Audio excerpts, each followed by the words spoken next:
প্রতিবছর হিজরি সনের 10-এ মহরম 7 দিনব্যাপী ঐতিহ্যবাহী এই মেলা বসে দৌলতপুর উপজেলার হোগলবাড়িয়া ইউনিয়নের সোনাইকুণ্ডি ডিসি ইকো পার্কে। ধর্মীয় ভাবগাম্ভীর্যের পাশাপাশি বাংলার বুকে এই দিনটিকে ঘিরে জমে ওঠে এক অন্যরকম উৎসব। মহরমের মেলা যুগের পর যুগ ধরে শুধু একটি উৎসব নয়, বরং গ্রামীণ সংস্কৃতির এক জীবন্ত দলিল। মেলা মানেই মুখরোচক খাবার তৈরির নানা আয়োজন।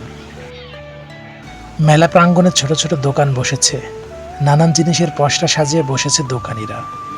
মাটির তৈরি তৈজসপত্র, কাঠের খেলনা, রঙিন কাচের চুড়ি আর কত সব বাহারি দোকান। মেলাতে কেউ এসেছে পরিবার নিয়ে, আবার কেউ বা এসেছে দল বেঁধে বন্ধুদের সাথে। সবাই কিনছেন পছন্দের নানান জিনিস। মেলা মেতে উঠেছে মানুষের গুঞ্জন, শিশুদের হাসির শব্দ, মেলার বাঁশির পোপো আওয়াজে মুখরিত চারপাশ। শহর থেকে দূরে যান্ত্রিকতার ছোঁয়াছুঁইহীন এই মেলায় শহরের চাকচিক্য ম্লান হয়ে যায় মাটির পুতুল আর কাঠের ঘোড়ার কাছে। বাবা মার হাত ধরে শিশুরা ঘুরছে এই মেলা প্রাঙ্গণে।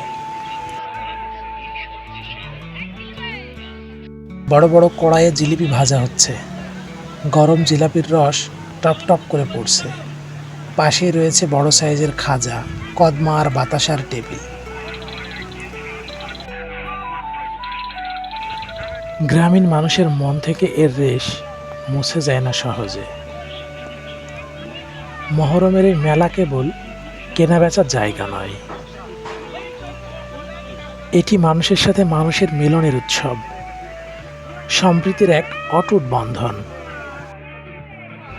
মেলাতে মানুষ যেমন দেখতে আসে, ঠিক তেমনি নানান প্রয়োজনীয় উপকরণ কেনাও হয় এই গ্রামের মেলা থেকে।